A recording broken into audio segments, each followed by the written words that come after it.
بسم اللہ الرحمن الرحیم والصلاة والسلام علی رسولہ الکریم وعلی آلہ وصحبہ اجمعین۔ دنیا کا ہر انسان ایک آرام والی سکون والی زندگی گزارنا چاہتا ہے، انسانی فطرت ہے، کوئی مشقت نہیں چاہتا، کوئی تنگی نہیں چاہتا۔ تو جس اللہ نے ہمیں پیدا کیا اس نے ہمیں آسان زندگی کا راستہ بتایا، وہ قرآن ہے، اس کو ہم نے چھوڑ دیا ہے۔ ان قوم اتخذوا هذا القرآن مہجورا، کہ اللہ ہی ہیں جنہوں نے میرے قرآن کو چھوڑ دیا۔ تو دنیا میں کوئی انسان یہ دعویٰ نہیں کر سکتا کہ میں تمہیں بہترین زندگی کا گر سکھاتا۔ قرآن یہ دعویٰ کرتا ہے فَلَنُحْيِيَنَّهُ حَيَاةً طَيِّبَةً، کہ تم میری مان لو تو ہم تمہیں خوبصورت زندگی نصیب فرمائیں گے۔ تو بھائیو، قرآن صرف رمضان میں سننے سنانے کی چیز نہیں ہے۔ قرآن پاک ہماری زندگی میں اس طرح ہے جیسے کھانا اور پینا۔ روٹی اور پانی کے بغیر آدمی چند دنوں کے بعد موت کے گھاٹ اتر جاتا ہے، مر جاتا ہے۔ قرآن سے اور نبی پاک کی سیرت سے دور رہنے کے بعد انسانی روح مر جاتی، پھر وہ بس ایک مردہ لاش ہے، جو زندہ لاش ہے جو چل رہی ہے۔ تو صرف رمضان میں اس کا اہتمام نہ کیا جائے، قرآن پاک کو سارا سال پڑھا جائے۔ علماء نے اس کے ترجمے کر دیے ہیں، جس عالم کا ترجمہ آپ کو اچھا لگے آپ اس کا مطالعہ کریں۔ موجودہ اس وقت میں جو سب سے بہترین ترجمہ کیا ہے مفتی تقی صاحب دامت برکاتہم نے، آسان ترجمہ قرآن، وہ سب چونکہ باہر سے بھی لوگ آئے ہوئے ہیں، تو آپ پڑھا کریں، آپ کو بہت فائدہ ہوگا۔ سورہ بقرہ میں ایک چیز آج آپ کے شیخ صاحب نے یاد دلائی تھی، تو وہ مجھے خیال آیا کہ واقعی اس کو بیان کرنا چاہیے، وہ ہے آیت الکرسی، کہ اس میں اللہ کا تعارف ہے ایسے خوبصورت انداز میں۔ سارے جو دین ہے اس کی بنیاد ہے توحید، رسالت اور آخرت، یہ تین پلر ہیں کہ ہم لا الہ الا اللہ، اللہ کے سوا کوئی معبود نہیں ہے، وہ اس جہان کا بنانے والا ہے، لہذا مجھے اس کے مان کے چلنا ہے۔ کیسے ماننا ہے؟ محمد الرسول اللہ، کہ محمد صلی اللہ علیہ وسلم آپ کے رسول ہیں، آپ کے بتائے ہوئے طریقے پر مجھے چلنا ہے۔ انہوں نے اللہ کی منشا، اللہ کی چاہت کو عملی طور پر 23 برس میں کر کے دکھا دیا۔ اور پھر کوئی 2.5-3 لاکھ 1,24,000 تو حج میں موجود تھے، صحابہ اس سے کم از کم دگنے ہوں گے، گن تو کوئی سکا نہیں، لیکن 1,24,000 مشہور ہو گیا۔ یہ وہ جو حجاج اس وقت آپ کے ساتھ تھے، باقی سے زیادہ تھے صحابہ۔ تو ایک جماعت اللہ تعالیٰ نے ایسی دی میرے نبی کو، جنہوں نے اپنے نبی کی زندگی کو اپنے اندر اتارا اور پوری دنیا کے سامنے ایسا نمونہ پیش کیا۔ وہ معصوم نہیں تھے، معصوم انبیاء ہوتے ہیں، وہ محفوظ بھی۔ ہم نے ایک اصطلاح نکال لی کہ صحابہ معصوم نہیں تھے، محفوظ تھے۔ معصوم محفوظ میں تو کوئی فرق نہیں ہے۔ وہ ان کی سب سے بڑی فضیلت ہے، وہ مغفور تھے، اللہ نے ان کو معاف کر دیا، یہ ہے ان کی سب سے بڑی فضیلت۔ سب سے بڑی فضیلتوں میں سے ایک فضیلت کہ اللہ نے کہا کلن وعد اللہ الحسنى، میرا محبوب ہمارا وعدہ ہے سب کو جنت دوں گا، لہذا فلاں نے یہ کیا، فلاں نے وہ کیا، اب اس پر بحث کرنا یہ ان کی شان کے مناسب نہیں ہے، خلاف ہے۔ جس اللہ نے فیصلہ کرنا ہے وہ قرآن میں پہلے فیصلہ کر کے سنا چکا ہے کہ ہم نے انہیں معاف کر دیا۔ تو وہ اگر ہم ان کو محفوظ سمجھیں، بھائی تم اس طریقے پر کیوں نہیں چلتے ہو میرے نبی کا؟ وہ تو جی نبی تھے، ہم کہاں نبی کے طریقے پر چل سکتے ہیں؟ اچھا بھائی ان کے ساتھی ہیں، وہ تو جی محفوظ تھے، ہم کہاں اس کے طریقے پر چل سکتے ہیں؟ تو شیطان راستے بنا دے گا۔ وہ نہ معصوم تھے نہ محفوظ تھے، وہ ہماری طرح عام انسان تھے، لیکن ان کو نبی کی صحبت نے رنگ دیا، خطاؤں سے نہیں نکلے، لیکن اتنا اللہ اس کے رسول کو راضی کیا کہ اللہ نے کہا جاؤ سب معاف ہے، لا الہ الا اللہ۔ کیسے کرنا ہے؟ محمد رسول اللہ۔ اور اس پر پھر آگے ایک موت کے بعد زندگی آ رہی ہے، اس میں اللہ تعالیٰ نے کامیابی اور ناکامی کا دار و مدار وہ اسی کلمے پہ رکھا ہے، کہ جس کے پاس یہ کلمہ ہے اور اس کلمے کی ضروریات کو پورا کیا ہے وہ سیدھا جنت میں جائے گا۔ اور جس کے پاس یہ کلمہ ہے اور اس کی ضروریات کو پورا نہیں کیا اس کو جہنم میں جانا پڑے گا اللہ کے قانون کے مطابق، باقی جس کو چاہے معاف کر دو۔ اور جس کے پاس کلمہ بھی نہیں ہے اس کے لیے پھر میرے اللہ کا قانون سب سے مختلف ہے۔ تو اللہ کا تعارف سارا قرآن، پہلے قرآن کی ابتدائی الحمدللہ رب العالمین سے ہے۔ اس آیت کو اعظم آیت کہا جاتا ہے، قرآن کی سب سے عظیم آیت۔ ایک جگہ مجھے پڑھا ہوا یاد آیا کہ ساری آسمانی کتابوں کا سردار سید الکتب القرآن، قرآن ساری آسمانی کتابوں کا بادشاہ ہے، سردار ہے۔ وہ سید القرآن البقرہ، اور قرآن کی سردار سورہ بقرہ ہے۔ وہ سید البقرۃ آیت الکرسی، اور سورہ بقرہ کی سردار وہ آیت الکرسی ہے۔ اس کو اعظم آیا، سب سے عظیم، سب سے بڑی نہیں، سب سے بڑی آیت ہے۔ اذا تداینتم بدین، بڑی سورہ لمبی، اطول آیت وہی یا ایھا الذین آمنوا اذا تداینتم بدین الی اجل مسمی فاکتبوہ۔ یہ ہے اعظم آیت، سب سے عظیم آیت۔ تھوڑا سا اس پہ ہم بات کریں گے، لیکن کچھ باتیں اور اسی کے ساتھ یاد آ گئی۔ اخوف آیت، قرآن میں سب سے زیادہ ڈرانے والی آیت، سب سے زیادہ ہلا دینے والی آیت ہے۔ فمن یعمل مثقال ذرۃ خیرا یرہ ومن یعمل مثقال ذرۃ شرا یرہ۔ یہ قرآن کی سب سے دھمکی دینے والی آیت ہے، ڈرانے والی آیت ہے کہ ایک رائی کے برابر اچھائی کرو گے تو تول کے دکھا دوں گا، اور برائی کرو گے تو تول کے دکھا دوں گا، اور اس پر جزا ہے، اس پر سزا ہے۔ وَإِن كَانَ مِثْقَالَ حَبَّةٍ مِّنْ خَرْدَلٍ أَتَيْنَا بِهَا وَكَفَىٰ بِنَا حَاسِبِينَ۔ کہ ایک رائی کے برابر بھی کوئی چیز ہے جو نظر بھی نہیں آتی ہے، میں اس کو بھی تول کر تمہارے سامنے کر دوں گا۔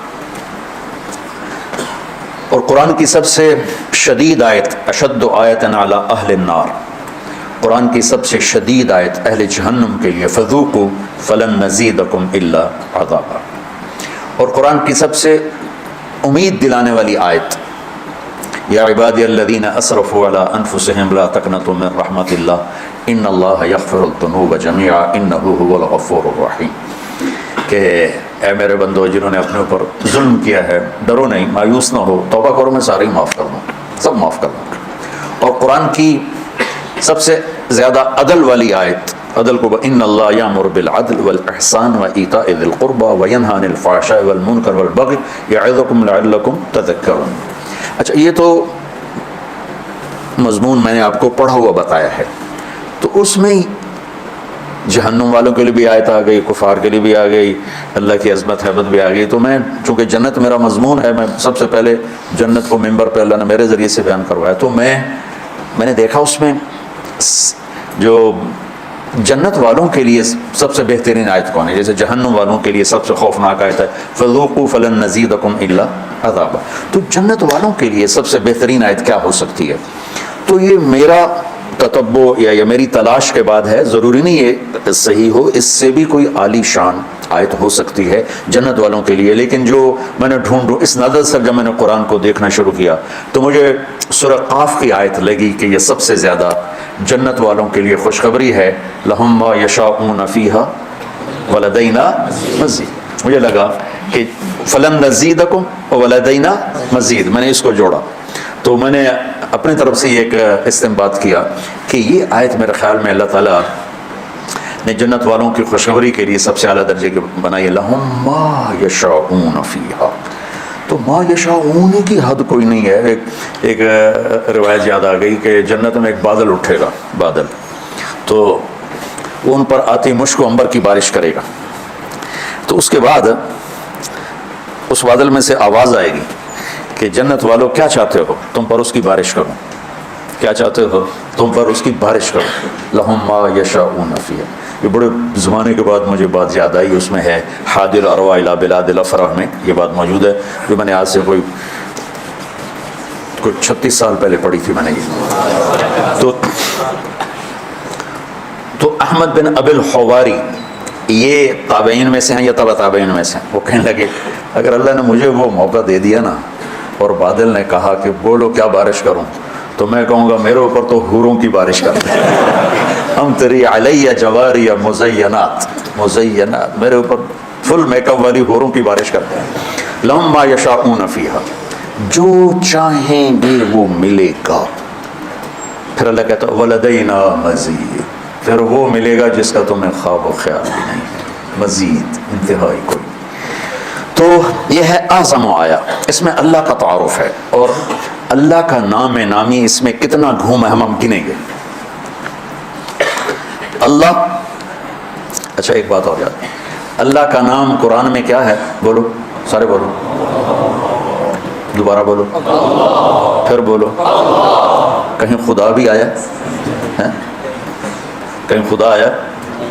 یہ کیا تم نے لگایا ہوا ہے؟ پٹھان خدا کو خدا بنا جاتا، خدا پاکا، خدا پاکا، وہ اور آگے لے جاتے ہیں.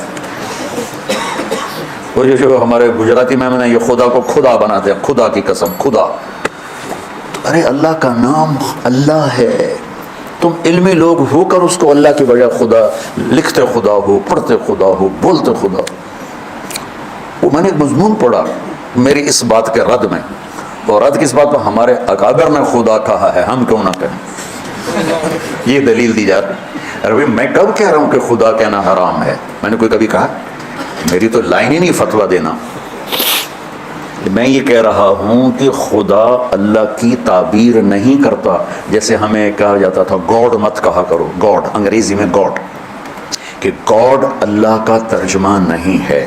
تو میں پوری بصیرت کے ساتھ کہتا ہوں خدا اللہ کا ترجمہ نہیں ہے، گاڈ اللہ کا ترجمہ نہیں ہے، یعنی فل ترجمہ، فل. بھگوان اللہ کی پوری ٹرانسلیشن نہیں ہے. ایشور، دیوتا، اوتار، بھگوان، خدا، گاڈ، اور جتنے دنیا میں مختلف زبانوں میں نام ہیں، کوئی نام اللہ تعالیٰ پر پورا فٹ نہیں آتا سوائے اس کے جو اللہ نے خود بتایا، اللہ، میں اللہ ہوں. تو خدا نہ کہا کرو، منع نہیں ہے. دیکھو بار بار سنو، بار بار سنو، چونکہ تم سو کے سنتے ہو، باہر جا کے فتوے لگاتے ہو. میں گورنمنٹ کالج لاہور جب پڑھتا تھا تو ہسٹری، تاریخ کا ہو رہا تھا لیکچر، پیریڈ یاد. تو ایک لڑکا پیچھے سو رہا تھا. وہ جو ہسٹری کے پروفیسر تھے وہ بتا رہے تھے صحرائے گوبی کے بارے میں. صحرائے گوبی ہے چین اور منگولیا، چائنا سے چلتی ہے، منگولیا میں داخل ہوتی ہے. اور منگولیا والا جو حصہ ہے صحرائے گوبی کا، اس میں چنگیز خان پیدا ہوا اور مغل قوم پیدا ہوئی جنہوں نے دنیا کو ہلا کے رکھ دیا. اچھا، اب ان کی نظر پڑ گئی. Roll number 56، yes sir, where is صحرائے گوبی؟ صحرائے گوبی کہاں ہے سر؟ چھانگا مانگا میں ہے.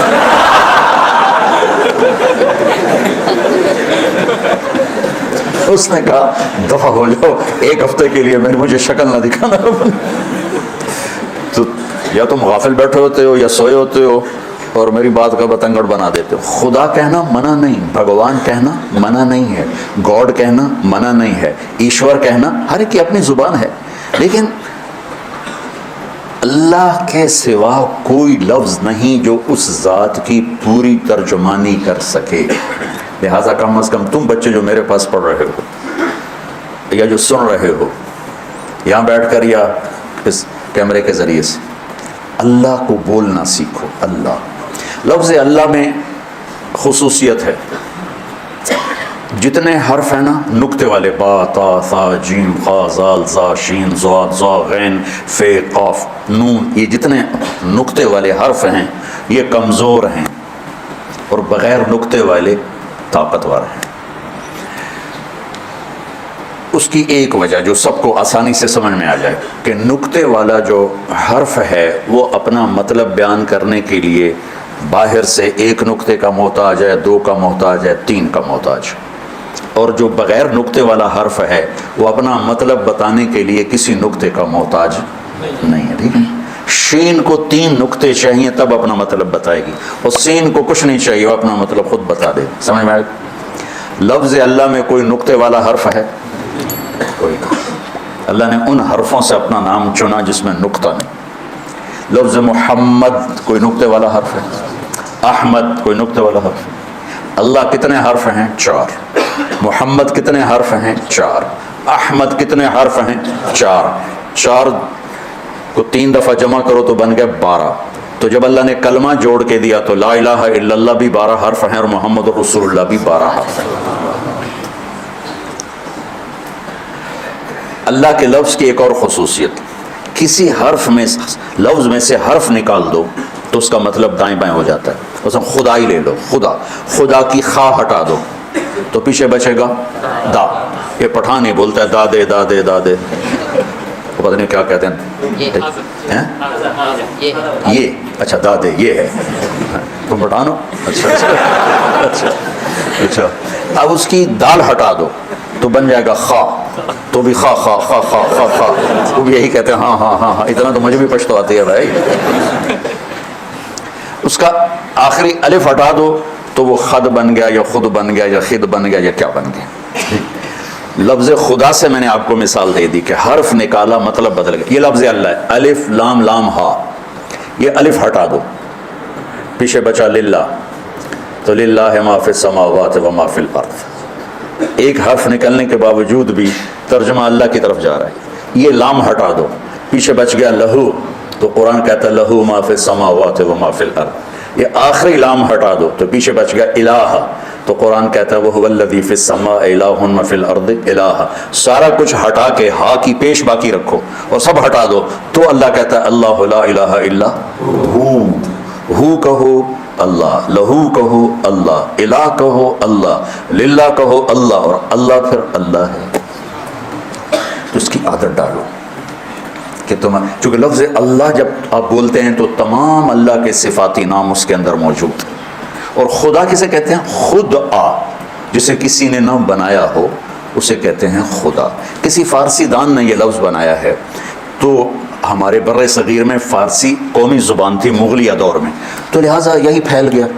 تو میں اس کو کوئی ناجائز نہیں کہہ رہا، کوئی حرام نہیں کہہ رہا ہوں، لیکن میں یہ کہہ رہا ہوں جب اللہ اپنا تعارف کرا رہا ہے اللہ، تو تم مولوی تو اللہ کہا کرو.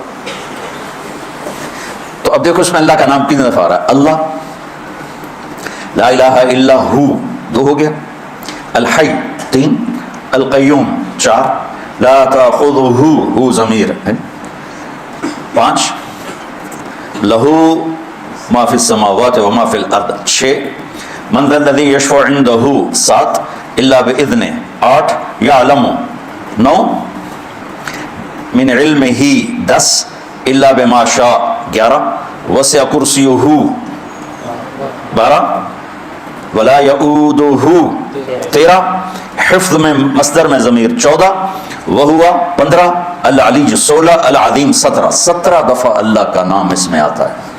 17 دفعہ. اس لیے اس کو کہتے ہیں عظیم ترین آیت، قرآن کی عظیم آیت. اور کیا ہے اللہ کا تعارف؟ اللہ کون ہے؟ لا الہ الا ہو. جو لا کہا وہ لا ہوا، وہ لا بھی اس میں لا ہوا، جز لا ہوا، کل لا ہوا، پھر کیا ہوا؟ اللہ ہوا.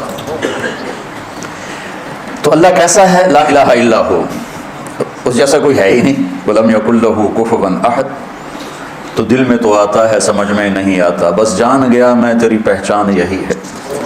لا تدركه الأبصار وهو يدرك الأبصار وهو اللطيف الخبير. لا تراه العيون ولا تخالطه الظنون ولا يصفه الواصفون ولا تغير الحوادث ولا يخشى الدوائر. يعلم عدد قطر الأمطار وعدد ورق الأشجار وعدد ما أظلم عليه الليل وأشرق عليه النهار. وجعل مكائيل البحار ومثاقيل الجبال لا تواري منه سماء سماء ولا أرض أرضا ولا بحر ما في قعره ولا جبل ما في وعره. کیا سبحان، یہ اللہ ہے، یہ اللہ ہے.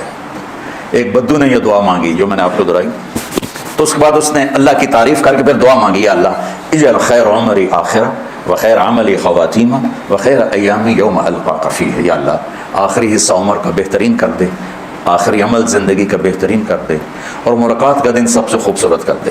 تو آپ یہ سن رہے تھے، اونچی آواز میں دعا مانگ رہا تھا. تو آپ نے حضرت بلال سے پوچھا دیر پر کچھ ہے؟ کہا جی ایک سونے کی ڈلی پڑی کر لیا.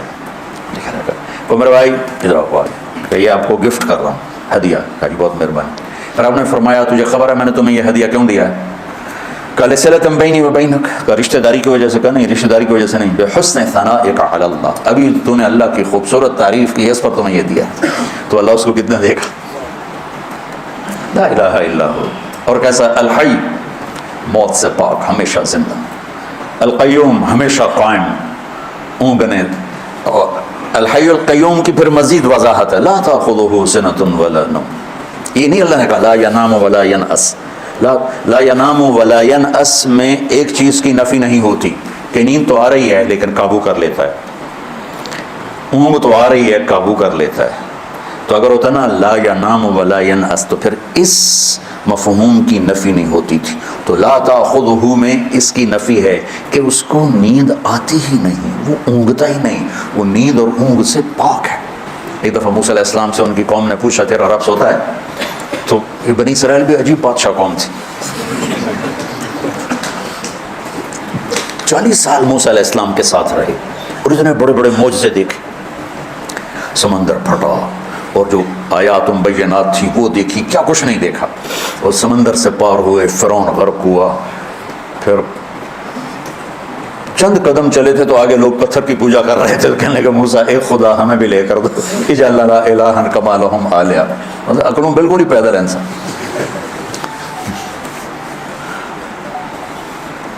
تو میرا رب کیا ہے؟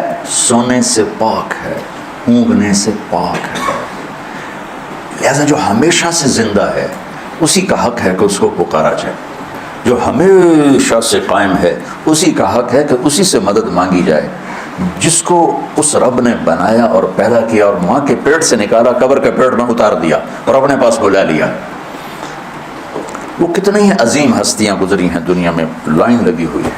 پکارے جانے کے قابل صرف اللہ ہے.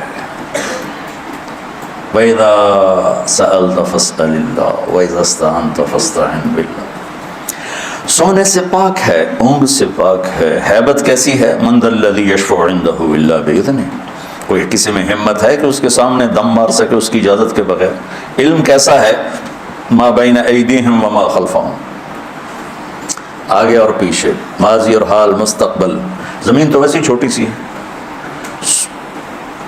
اس کائنات کا لوگ جو تلاش کر رہے ہیں وہ پاگل ہو جاتے ہیں کہ یہ اتنی بڑی کائنات کس نے بنا تھی، کیسے بنا تھی، وہ کیا نظام ہے. یہ ایک بہت بڑا طبقہ ہے جو کہتا ہے کہ خود بخود ہو گیا، یہ خود بخود ہو گیا، دھماکہ ہوا خود بخود ہو گیا. ایک مثال دیتا ہوں.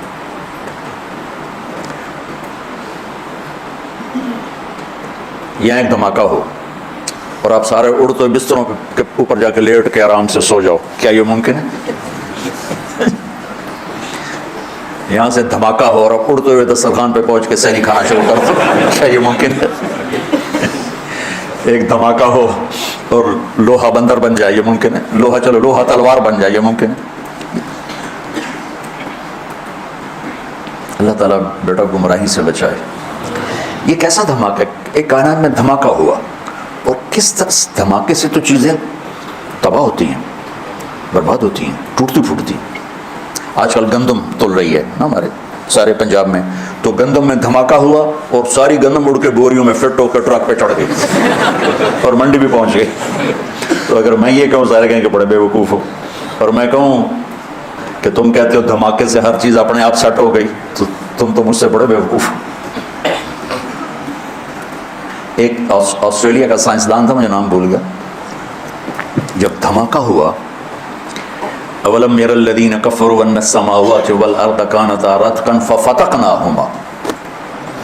اس سے استدلال کیا کہ قرآن سائنس ثابت کرنے نہیں آیا، قرآن سائنس کو ثابت کرنے نہیں آیا، یہ زندگی کا طریقہ بتانے آیا ہے. آج سائنس کی تحقیق یہ ہے، تو کل غلط ہو کے کوئی اور آ جائے. قرآن کا موضوع سائنس نہیں ہے.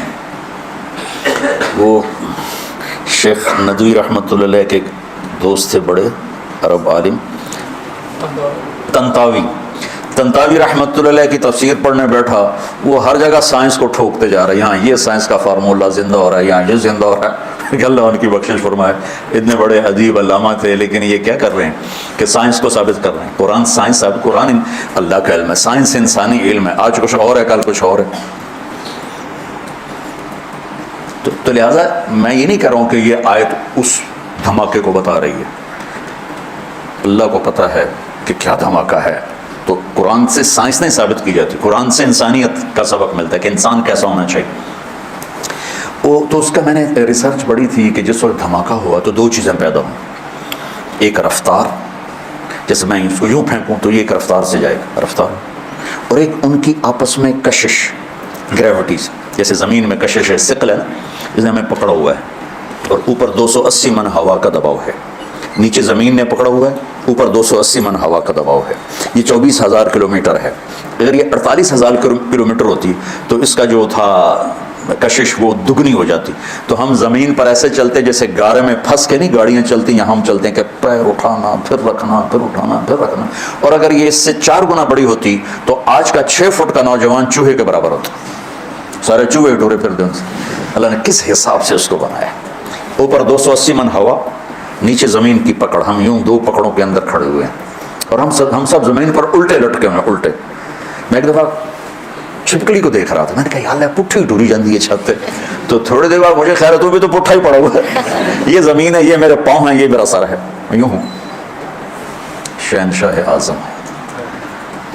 تو وہ لکھتا ہے کہ رفتار اور کشش میں 1 سیکنڈ کے 10 کروڑویں حصے کے برابر اگر کمی بیشی، 1 سیکنڈ ٹک، یہ 1 سیکنڈ ہو گیا، وہ مثال دے رہا تھا، 1 سیکنڈ کو 10 کروڑ حصوں میں تقسیم ہی نہیں کیا جا سکتا، وہ مثال دے رہا تھا، 1 سیکنڈ کے 10 کروڑویں حصے میں اگر رفتار بڑھ جاتی تو کائنات گم ہو جاتی، اگر کشش بڑھ جاتی تو کائنات سکڑ کے پھر زیرو ہو جاتی، تو اس کو یہ خود ہی بن گئی۔ کیسے ہو سکتا ہے؟ ما بین ایدیہم وما خلفہم، کل کائنات اس کی۔ علامہ اقبال رحمۃ اللہ علیہ جیسا شاعر نہ عربوں میں دیکھا ہے نہ عجموں میں دیکھا ہے، وہ کہتے ہیں ہیچ چیزیں خود بخود چیزیں نشد، ہیچ آہن خنجرے تیغے نشد، ہیچ حلوائی نشد استاذ کار تا غلام شکر ریزے نشد، مولوی ہرگز نشد مولا روم تا غلام شمس تبریزے نشد۔ وہ کہتے ہیں کوئی چیز خود بخود بھلا بن جاتی ہے، لوہا پڑے پڑے چھری بن جائے گا، ماں کے پیٹ سے کوئی حلوائی پیدا ہوتا ہے، وہ سیکھتا ہے، مولوی روم سے مولانا روم شمس تبریز کے ذریعے سے بنا، ایسے تھوڑا ہی بنا، مولانا روم تو فلسفی تھے، منطقی تھے۔ کمال بات ہے، آج ہمارے دینی مدرسوں میں منطق پڑھائی جا رہی، سارے جہان کا جھوٹ اکٹھا کر کے، شکر ہے میں تمہیں نہیں پڑھاتا ہوں، کلو آبا کلو باجا کلو آجا، لا الہ۔ اور پھر بعض اتنے متعصب دیکھے کہ اس کے بغیر تو قرآن بھی سمجھ میں نہیں آتے، لا الہ الا اللہ۔ وہ فلسفی تھے، منطقی تھے، عجم پہ فلسفہ غالب تھا، عرب پہ قرآن غالب تھا، پھر عرب مغلوب ہوئے، عجم غالب ہوئے، تو پھر فلسفہ ہی سب کچھ بن گیا، فلسفہ رہ گیا تلقین غزالی نہ رہی، رہ گئی رسم اذاں روح بلالی نہ رہی، فلسفہ رہ گیا تلقین غزالی نہ رہی۔ تو یہ پڑھا رہے تھے مسجد میں، ان کی کتابوں کا ڈھیر سامنے رکھا ہوا تھا اور اس کے پاس، تو شمس تبریز آئے، دیہاتی شکل، گنوار جیسے ہوتے نا، بدو، تو بڑے معصوم انداز میں مولانا روم سے پوچھا این چیست، وہ کتابیں تھیں، کہ یہ کیا ہے؟ تو انہوں نے دیکھا دیہاتی ہے، تو انہوں نے بڑے تکبر سے کہا این آن اس کہ تو نہیں دانی، ارے پاگل، یہ وہ جو تو نہیں جانتا۔ تو وہ ایک دم آگے بڑھے، کتابوں کو دھکا دیا، وہ ترتیب سے پڑھی تو یوں دھکا دیا، ساری حوض میں جا گری۔ تو انہوں نے کہا تیرا بیڑا بڑھ جاوے، نام مراد ہے کی تھے، کوئی پریس تو تھا نہیں، جاؤ بھائی اردو بازار سے نہیں خرید کے لے آؤ، تو ہاتھ سے لکھا تھا، تو نے میری زندگی کی محنت برباد کر دی۔ تو وہ کھڑے ان کی گالیاں سنتے رہے، پھر حوض میں اترے اور ایک ہی کتاب کو نکالیں خشک بالکل اور سامنے رکھ، اس یوں جھاڑے مٹی نکلو سامنے، ساری کتابیں خشک کی خشک نکال کے باہر۔ اب مولانا روم بولے این چیز، یہ کیا ہے؟ تو اب تبریز بولے این آن اس کہ تو نمیدانی، یہ وہ ہے جو تو نہیں جانتا ہے، مولوی ہرگز نشد مولا روم تا غلام شمس تبریز نشد۔ میں گیا ہوں ان کے دربار پر، حاضری دی تھی جب ترکی ہماری جماعت گئی، ہماری تشکیل نہیں تھی، پورنیا، میں نے کہا میں نے جانا ہے مولانا روم، ہم نے پورا فلائٹ لی اور 8 گھنٹے فلائٹ لیٹ ہو گئی، جہاں وہ ایئرپورٹ پر بیٹھ بیٹھ ہماری تباہی پھر گئی۔ تو شمس تبریز بھی وہیں ہیں اور مولانا روم بھی وہیں ہیں، لیکن پھر نصیب اپنا اپنا ہے، شمس تبریز کے مزار پر چند لوگ تھے اور مولانا روم کے مزار پر میلہ لگا ہوا تھا۔ اور ایک عجیب بات بتاؤں، جتنے ہم مسلمان تھے اس سے زیادہ غیر مسلم تھے وہاں۔ تو یعلم ما بین ایدیہم وما خلفہم، سب اللہ کی تعریف ہو رہی. وَلَا يُحِيطُونَ بِشَيْءٍ مِّنْ عِلْمِهِ إِلَّا بِمَا شَاءَ. جسے جو ملتا ہے وہ اللہ کی طرف سے ملتا ہے. جڑ وَمَا أُوتِيتُمْ وَمَا بولو وَمَا تَعَلَّمْتُمْ وَمَا اكْتَسَبْتُمْ نہیں وَمَا أُوتِيتُمْ کس نے دیا؟ اللہ نے. آتَيْنَاهُ رَحْمَةً مِّنْ عِنْدِنَا وَعَلَّمْنَاهُ مِن لَّدُنَّا عِلْمًا. وسع کرسیہ السماوات والارض. جس کی کرسی اتنی بڑی ہو کہ زمین آسمان پہ چھا جائے. ولا یعودہ حفظہما. اس سب نظام کو چلاتے ہوئے تھکتا نہیں. وہو العلی العظیم. کیا عظمتوں والا ہے. اس میں ایک اور خوبصورت جو نظم ہے اور خوبصورت جو ترتیب ہے اور خوبصورت جو آپس میں جوڑ ہے وہ تھوڑا سا میں آپ کو بتاتا ہوں. اللہ لا الہ الا ہو الحی القیوم. یہاں ایک جملہ پورا ہو رہا ہے. اس کو نیچے لے جاؤ. وَهُوَ الْعَلِيُّ الْعَظِيمُ. الْحَيُّ الْقَيُّومُ وَهُوَ ان کا آپس میں جوڑ نظر آتا ہے. الْحَيُّ الْقَيُّومُ الْعَلِيُّ الْعَظِيمُ. لَا تَأْخُذُهُ سِنَةٌ وَلَا نَوْمٌ. نہ اونگتا ہے نہ سوتا ہے. وَلَا يَئُودُهُ حِفْظُهُمَا. ان میں آپس میں جوڑ نظر آ رہا ہے کہ نہیں آ رہا؟ تو تم مولویوں سے پوچھ رہا ہوں جو بیچارہ باہر سے اس کو کیا پتا. نہ اونگتا ہے نہ سوتا ہے. تو اس کے مطابق ادھر جملہ ہے وَلَا يَئُودُهُ حِفْظُهُمَا. یعود ہوتا ہے تم وزن اٹھا لو چلتے ہوئے یہ جو تھکن کی آواز ہے نا یہ ہے وَلَا يَئُودُهُ. تو ادھر ہے لا تأخذه سنة ولا نوم اور ادھر ہے وَلَا يَئُودُهُ حِفْظُهُمَا. لَهُ مَا فِي السَّمَاوَاتِ وَمَا فِي الْأَرْضِ. اور ادھر ہے وَسِعَ كُرْسِيُّهُ السَّمَاوَاتِ وَالْأَرْضِ. زمین آسمان کا شہنشاہ ہے. اس کی کرسی نے زمین آسمان کو گھیرے میں لیا ہوا ہے. ادھر ہے مَنْ ذَا الَّذِي يَشْفَعُ عِنْدَهُ إِلَّا بِإِذْنِهِ. ادھر ہے وَلَا يُحِيطُونَ بِشَيْءٍ مِّنْ عِلْمِهِ إِلَّا بِمَا شَاءَ. ہر اوپر والا جملہ نیچے والے جملے سے جڑا ہوا ہے. چار اوپر کے جملے چار نیچے کے جملے آپس میں جڑے ہوئے ہیں. تو ایک سوال اٹھتا ہے کہ یہ جوڑ کون ہے بٹھانے والا. پہلے کو 9 سے ملایا, دوسرے کو 8 سے ملایا, تیسرے کو 7 سے ملایا اور چوتھے کو 6 سے ملایا. یہ کون ذات ہے جس نے اس خوبصورت انداز میں اس کلام کو ترتیب دیا؟ تو اس کا جواب ہے درمیانی جملہ یعلم ما بین ایدیہم وما خلفہم. وہ علم والا ہے جو آگے بھی جانتا ہے پیچھے بھی جانتا ہے. جوڑ کے دکھا دیا آپ کو سب. آیت الکرسی. تو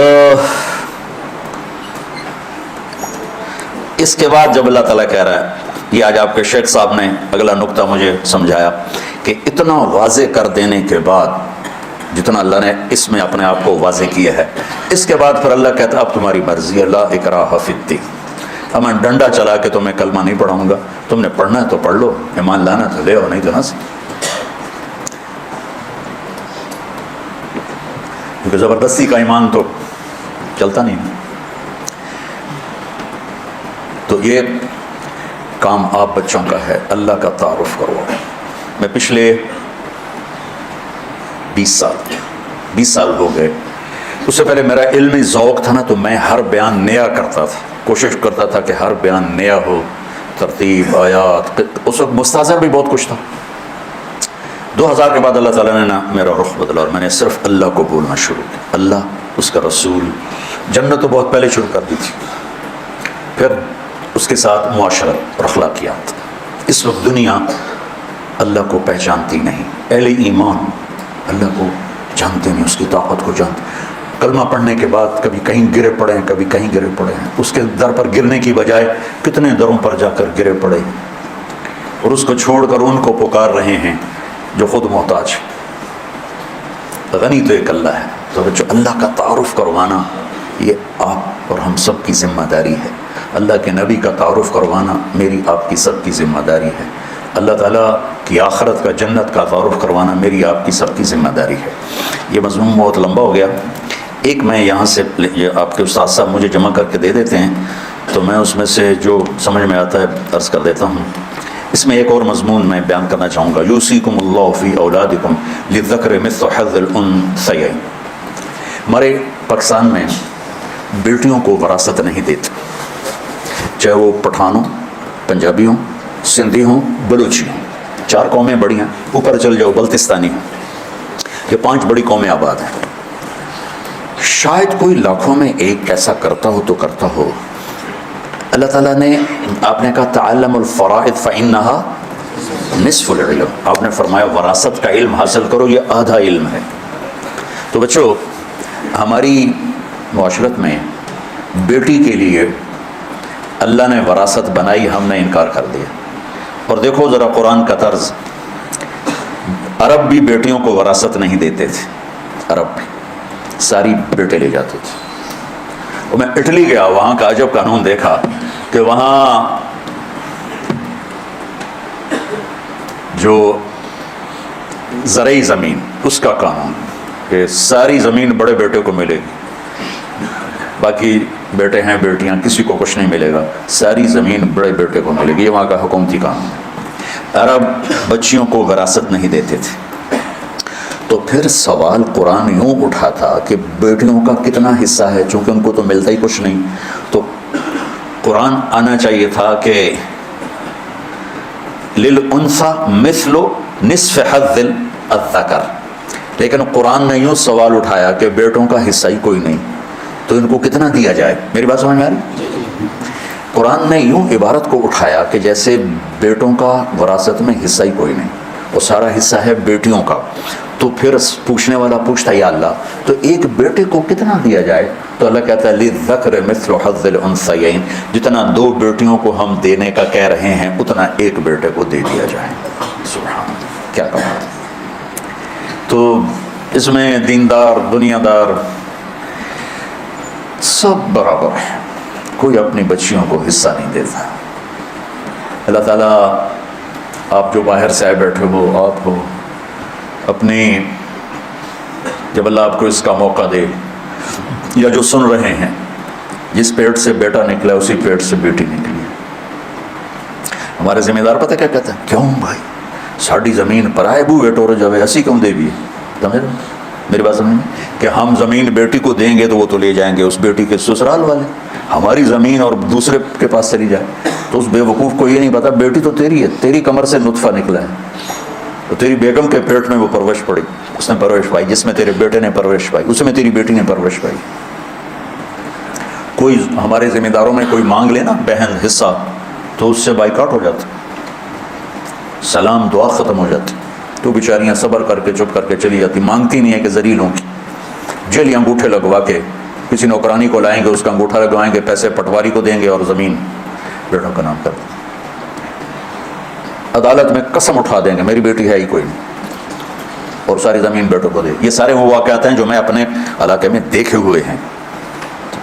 ہمارا سارا علاقہ ہی ذمہ داروں کا، ہم قدیم ذمہ دار بیٹھے ہیں. یہ تو نوکرانیوں کے انگوٹھے لگوا کے پٹواری تحصیلدار کو پیسے دیے، زمین بیٹے کا نام، کہ جی میری بیٹی نے دے دیا ہے، رکھو انگوٹھا. اب کون جا کے انگوٹھے چیک کروائے گا؟ وہ بیچاری کہاں جائے گی عدالت، جب آپ جا کے عدالت میں قسم اٹھا دیتے میری تو بیٹی کوئی نہیں. تو بچوں یہ بہت بڑا ظلم ہے جو بچیوں پر ہو رہا ہے. ایک چھت کے نیچے پروان چڑھنے والے بہن بھائی، ایک چھاتی کا دودھ پینے والے بہن بھائی، ایک آنگن میں کھیلنے والے بہن بھائی، یہ کیا ظلم و ستم ہے کہ بیٹے کو سب کچھ دے دیا جائے اور بیٹی کو کچھ بھی نہ دیا جائے. میں نے بہت عرصے سے یہ مضمون چلایا ہوا ہے اور اللہ کے فضل سے بہت لوگوں نے اپنی جائیدادیں زمینیں بہنوں کو دیں. مجھے منڈی بہودین کا ایک سننے لگا ساتھی کا کہ تیرا بیان سنا تو میں گیا اپنی بہن کے پاس، میں نے کہا اپنی زمین کا حصہ لے لے. وہ کہنے نہیں میں نہیں لینا، بس میں تم دیتا، میں نہیں لینا. تو میں نے کہا میں تیرے نام کروا دیتا ہوں، اس کے بعد پھر تو خوشی سے دوبارہ میرے نام کروانا. کہنے کہ ٹھیک. تو میں نے اس کے نام کروا دی. تو ہفتے بعد میں گیا، میں کہ ہوں کی سال ہے کہ میرے اپنے بچے نے میں کیوں دے وہاں. وہ تو پہلے بیچاری ڈری ہوئی کہہ رہی تھی. تو عورت بیچاری مظلوم ہے جہاں بھی ہے.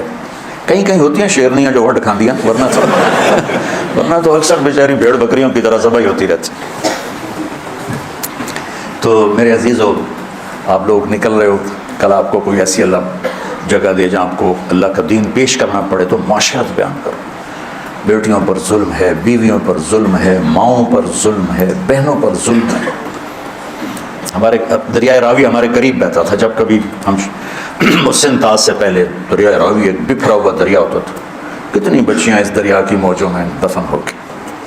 بیٹا کھلم کھلا زنا کرتا ہے، کوئی گل نہیں، چھوڑ چکر ہے. بیٹی پہ شک پڑ جاتا تھا، دریا راوی میں پھینک کے آ جاتے تھے، ذبح کر کے راوی میں پھینک دیتے تھے. بغیرت تو وہ ہیں جو اتنا بڑا ظلم کر رہے ہیں. بیٹی انسان نہیں، اس سے خطا نہیں ہو سکتی. ہر انسان سے خطا ہو سکتی. اللہ نہ کرے کہ کوئی مرد عورت کسی ایسی برائی میں مبتلا ہو، لیکن اگر ہو جائے تو اس کا مطلب یہ تو نہیں زہر کھلا دیتے. کتنے واقعات میری آنکھوں کے سامنے. میں چونکہ اسی معاشرے میں رہا اور ہماری تہذیب تھی، بہت ظلم ہوئے.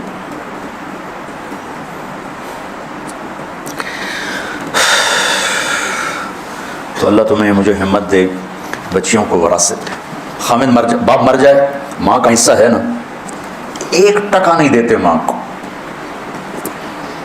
مرلہ تو بڑی بات ہے، 1 ٹکا نہیں دیتے. بیچاری مائیں بڑی خوددار ہوتی ہیں، بات جو اولاد سے مانگتی نہیں ہیں، اندر ہی تڑپ تڑپ سسک کے زندگی گزار لیتی ہیں، مر جاتی ہیں. ایسا نہیں کرتے. ماں کا اللہ نے حصہ رکھا ہے. باپ مر جاتا ہے، ماں کا حصہ ہے زمین میں، جائیداد میں، اس کو دو، یا اس کے مطابق اس کو جتنی اس کی آمدنی اس کا خرچہ دو. ماں کو بھی کوئی نہیں دیتا، بہنوں کو بھی کوئی نہیں دیتا. خامد مر جائے بیوی کو نہیں دیتا. تو یہ وہ مسائل ہیں سلگتے ہوئے جو وقت کی ضرورت ہے. ہم لوگ رفع یدین پہ لڑے جا رہے ہیں، 20 تراویح 8 تراویح پہ جھگڑے ہو رہے ہیں، سورۃ فاتحہ پہ جھگڑے ہو رہے ہیں. کچھ تو سمجھو اللہ کے واسطے کہ امت کہاں پہنچ گئی ہے اور دینی حلقوں والے کیا کر رہے ہیں. کھلم کھلا ارتداد ہے، آگ لگی ہوئی ہے. چلو سبحانک اللہم و بحمدک، اشہد ان لا الہ